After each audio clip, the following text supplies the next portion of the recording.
His name was Marcus. Or at least, that's what the profile said. And at this point in the story, those two things are meaningfully different. 29 years old. A project manager for a construction firm, according to his bio. His photos showed a tall, broad-shouldered guy with a good smile, and the specific kind of confidence that reads as comfortable rather than arrogant.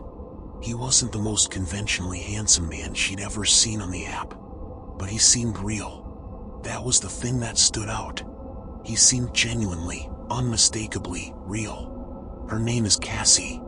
She's 31. She's been on and off dating apps for about 4 years, the way most people her age have been. She told me she's not someone who falls easily. Not someone who mistakes a good conversation for something deeper than it is. She said she wanted me to understand that up front, because she spent a long time afterward wondering if she'd been stupid. She wasn't. They matched on a Tuesday night in early November.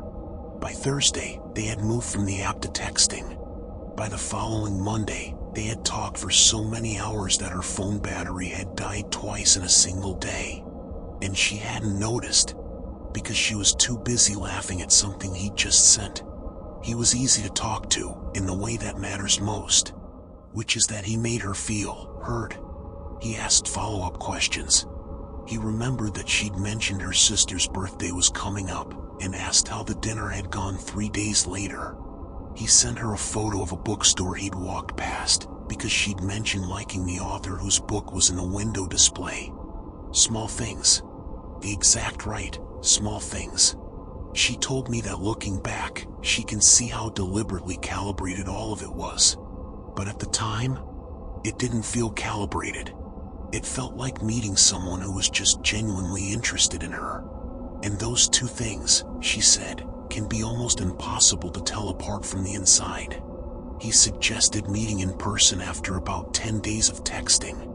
He named a restaurant, a place called Sonder, in the Millbrook neighborhood on the east side. She hadn't heard of it. She looked it up. It had a website, a menu, a 4-star rating on 2 different review platforms, and a photo of the interior that showed warm pendant lighting, and brick walls, and small tables with white paper tablecloths. It looked exactly like the kind of place you'd choose if you were trying to make a good impression without being flashy about it. She told a friend where she was going and who she was meeting. She screenshotted his profile and texted it over. She planned to drive herself, park on the main street where there would be other people, and leave whenever she wanted. She did everything right. I want to be very clear about that, because it matters. Saturday evening, she drove out to Millbrook. The neighborhood was in that particular phase of urban transition where gentrification has started, but hasn't finished. Renovated coffee shops wedged between boarded storefronts. New string lights hanging above blocks that still felt uncertain about themselves. She found the street. Found the address. From the outside, Sando looked exactly like its photos. Warm amber light spilling through the front windows. A chalkboard sign near the door, listing the evening specials in careful handwriting. Through the glass she could see maybe a dozen people at tables, the movement of a server carrying a tray, the general, living hum of a place doing reasonable Saturday business. She went inside.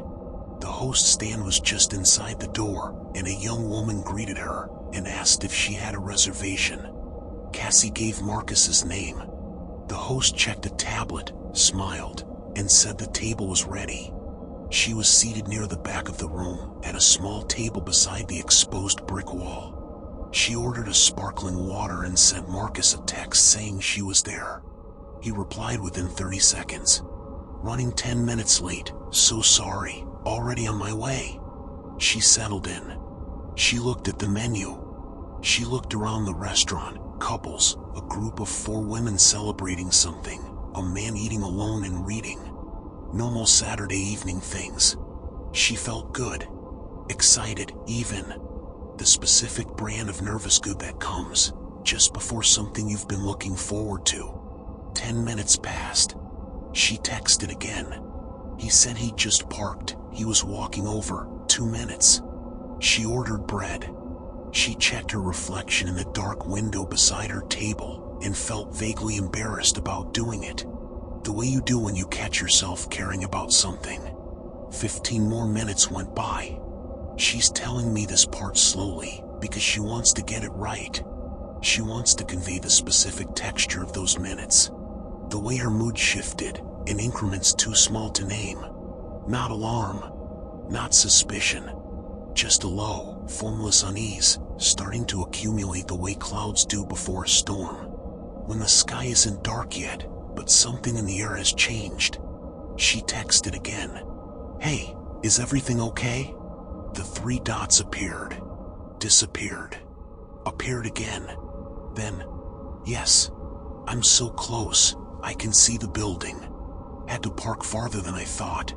Can you come outside for a sec? I want to point out where I am so you can find me after." She read that message several times. She told me she can't fully explain what happened in her body in that moment. Nothing about the words, taken individually, was alarming.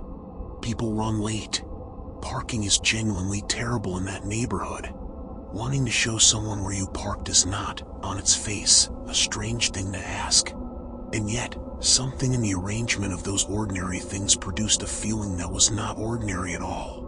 A pulling sensation behind her sternum. Like a warning, being delivered from somewhere below the level of language. She typed back, "I'm pretty comfortable in here, it's cold out. Just come to the door and I'll spot you." A minute passed. Then, "I'm on the side street. There's a weird gate thing, I might need help. It'll take 30 seconds, I promise."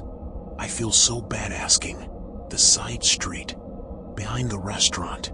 She set her phone face down on the table. She picked up her water glass and held it, and thought. She thought about the fact that she'd been waiting 35 minutes. She thought about the fact that he wanted her specifically outside. Specifically at the back. She thought about the neighborhood. The empty buildings. The dark gaps between storefronts. The way the foot traffic thinned out dramatically past the main stretch.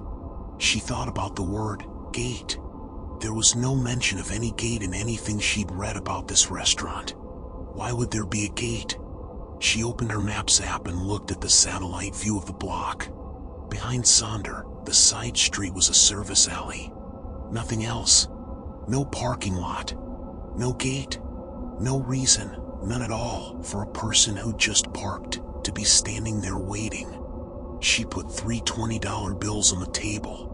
More than enough to cover the bread and the water and a generous tip for the table she'd occupied for nearly 40 minutes.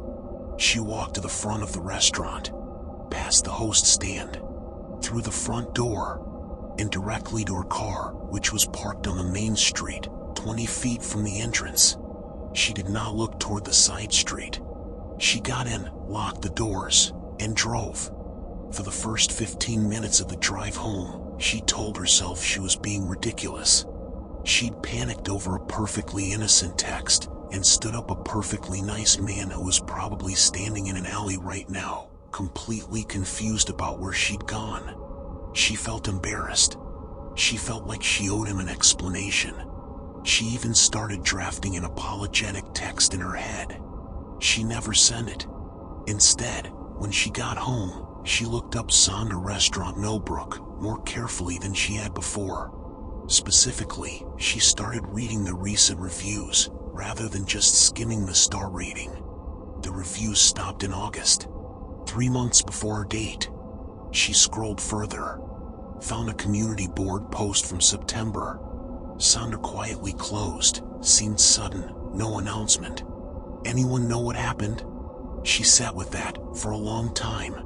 The warm light, the pendant bulbs, the server with the tray, the chalkboard with the specials, the host who had checked a tablet and smiled and shown her to a table, the bread she had eaten, a restaurant that had been closed for 3 months. She called the friend she texted before the date. She described everything, slowly. The friend was quiet for a moment, and then she said, "Cassie, listen to me. You need to call the police." She did. She filed a report. The officer she spoke to took it seriously. More seriously, she said, than she expected. He asked her to send him the screenshots of the conversation, the profile link, and the name. He told her that the location, the method of getting her outside, the incremental requests that started reasonable and moved toward isolated, was consistent with a pattern they had encountered before. He didn't tell her what that pattern typically led to. He didn't have to. Cassie told me she still thinks about the bread. She doesn't know how it was possible. She doesn't know if someone had set up the space in advance, or if her mind had filled in details that weren't there, or if there is some explanation she simply hasn't found yet. She said it's the detail that keeps coming back at 2 in the morning when she can't sleep. The bread was warm. She ate it, and the restaurant that served it to her had been closed since August. She hasn't been on a dating app since. She said she might, again, someday. She said she doesn't want whoever was in that alley to take that from her. But she's not there yet. And honestly, she told me she thinks that's okay. Some things take time, and some things leave marks that no amount of time fully erases.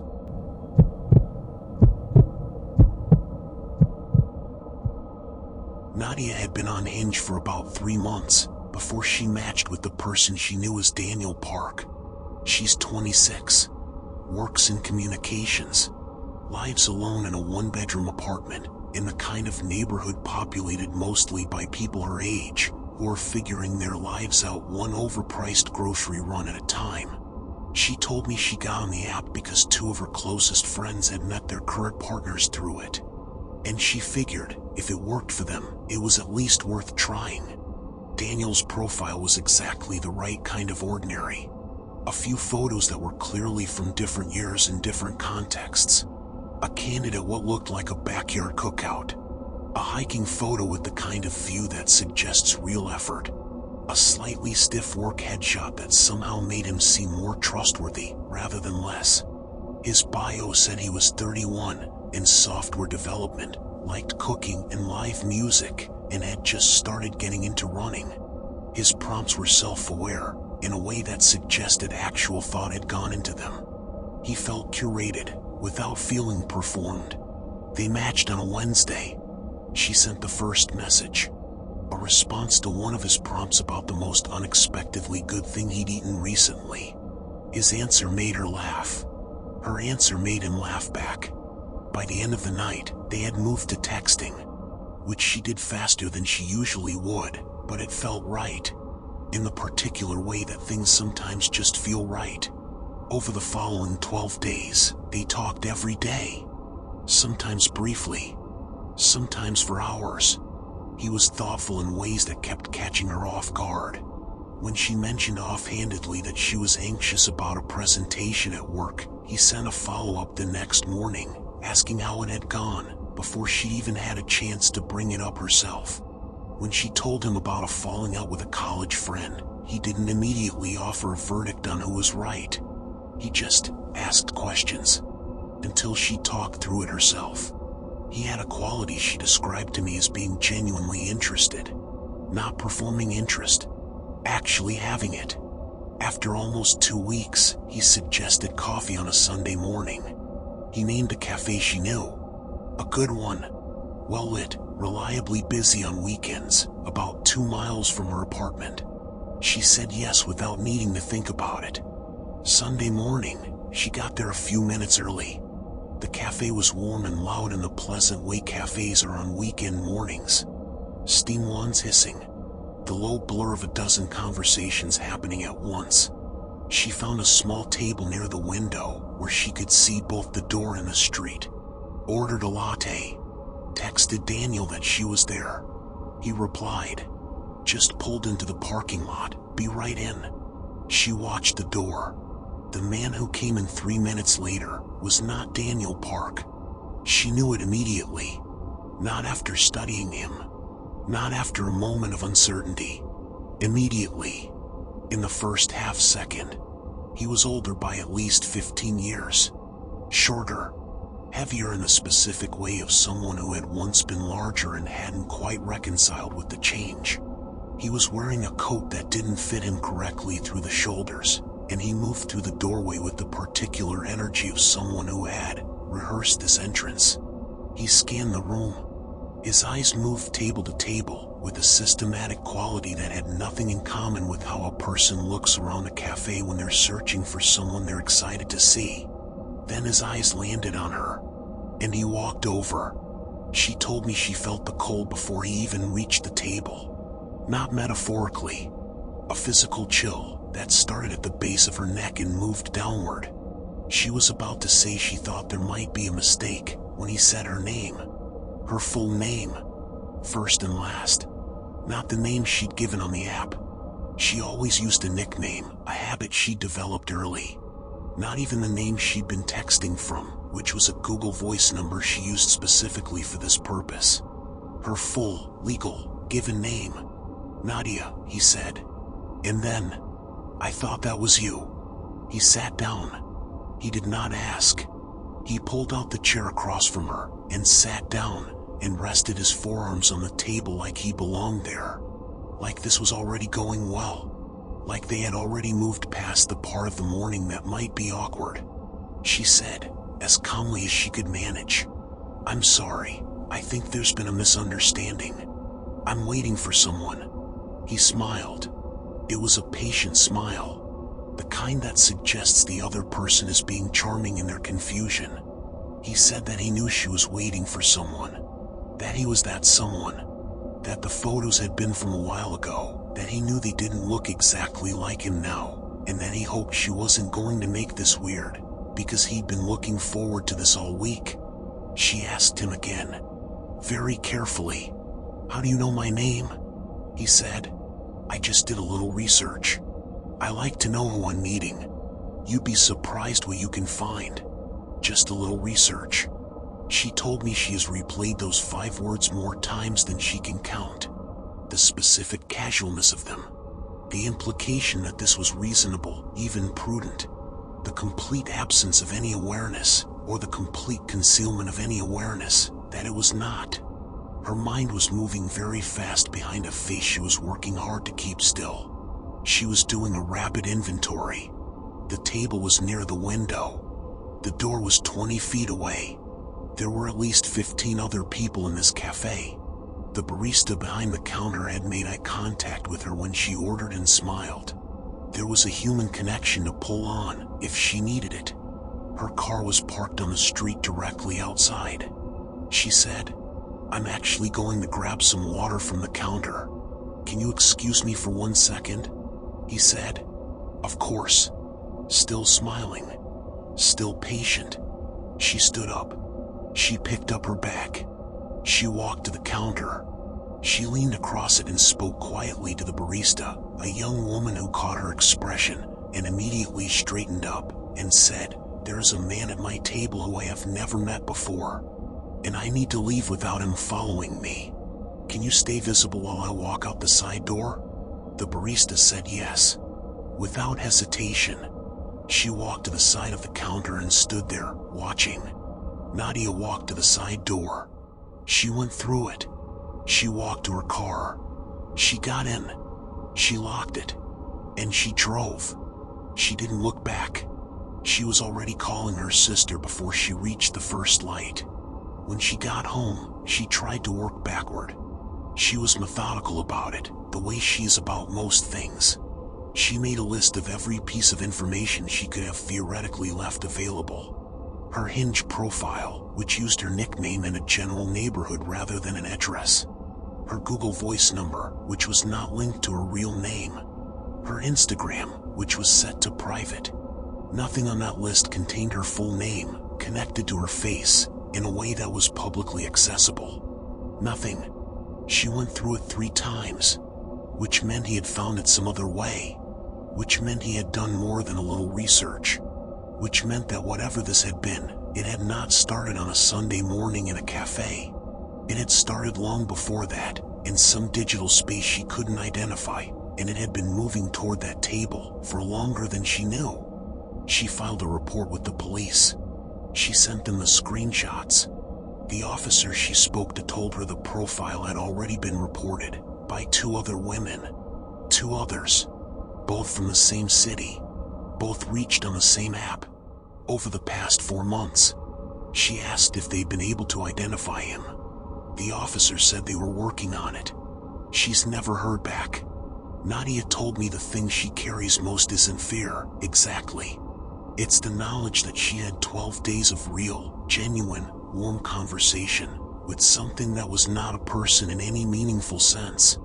A performance of a person, built specifically to produce trust in someone like her. Someone perceptive.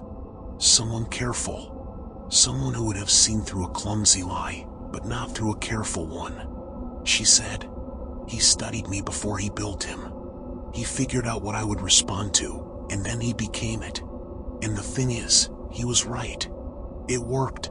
I liked Daniel. I trusted Daniel." She paused, and Daniel never existed. Not for a single second. She was quiet for a while after that. Then she said, "I think that's what I haven't been able to get over. Not what almost happened. What actually did. The 12 days that felt real and weren't." She still uses the app. She said she refused to give him that, but she uses a different name now. She keeps her location turned off. She video calls before meeting anyone in person, and she pays attention to the things that feel right, in a way that is too precisely right. The follow-up questions arriving exactly when they should. The interest calibrated exactly to match hers. She knows what that feels like now. She said she wishes she'd learned it a different way, but she knows.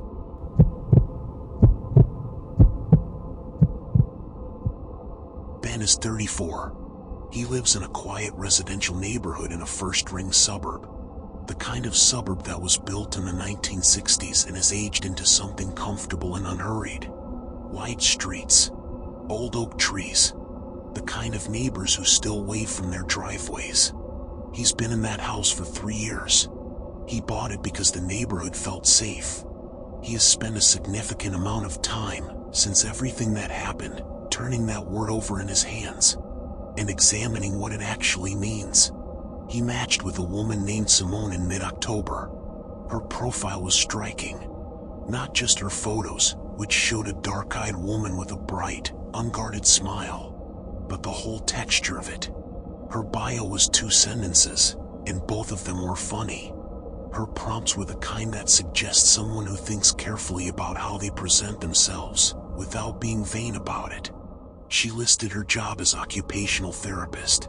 She liked trail running and cooking shows, and had a strong opinion about the correct way to make a French press that she shared unsolicited. And Ben found it completely charming. They matched on a Thursday, and by Friday evening they were deep in the kind of conversation that feels like it's been going on longer than it has. He told her about his job, about the neighborhood, about the house he was still slowly renovating on weekends. She told him about a patient she'd been working with, and the way certain small victories in her work could sustain her for weeks. She was warm. She was specific. She made him feel, he said, like a person worth talking to. Which sounds like a small thing, but it is not a small thing at all. Over the following week and a half, the conversation continued every day. She was consistent. She matched his energy without mirroring it, which is different. She was her own presence in the conversation, not just a reflection of him. He said he started looking forward to mornings, because there was usually something from her waiting when he woke up. A thought she'd had, a question, a funny observation about her commute. He said the house felt a little less quiet for it. After 11 days, she suggested they meet for a hike on a Saturday afternoon. A local trail he knew. A popular county park about 4 miles from his house. He said yes immediately. They confirmed the trailhead, the time, the plan to grab food somewhere nearby afterward. He got there 15 minutes early, because he's the kind of person who does that. He parked, found the trailhead marker, and stood in the thin October sunlight with his hands in his pockets. The parking lot was moderately busy.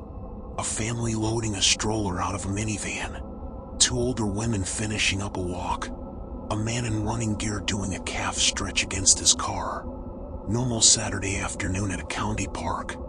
He texted Simone. She replied right away. On my way.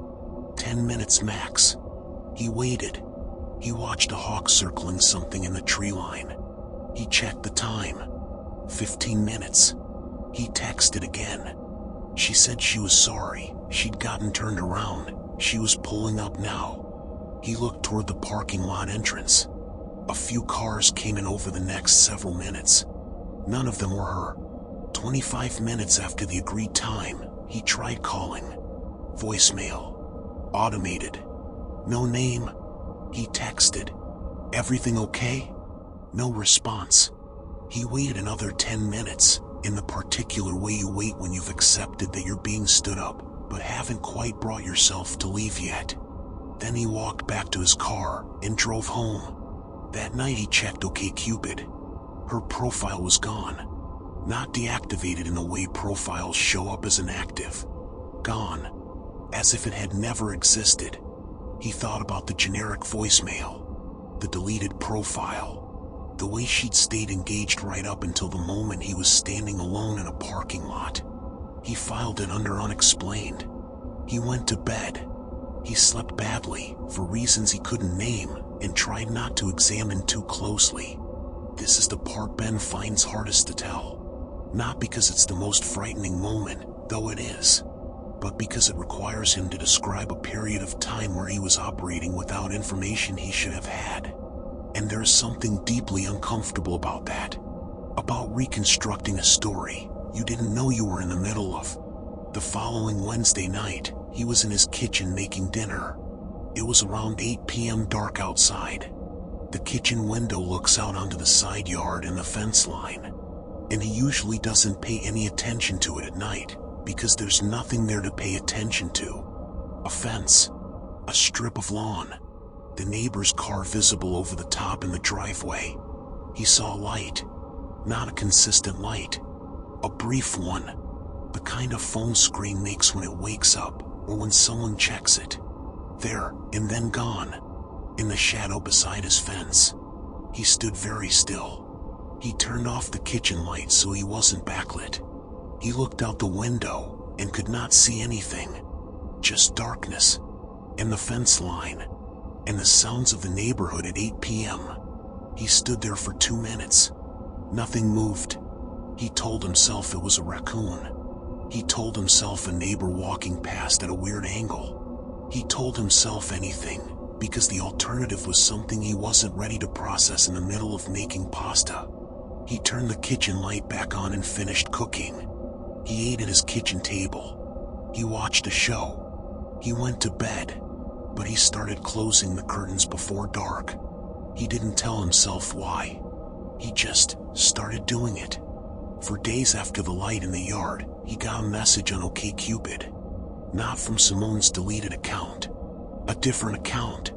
A brand new profile, no photo, a username that was a random string of characters. The message said, "You were waiting for someone who was never going to show. She doesn't exist. But I do.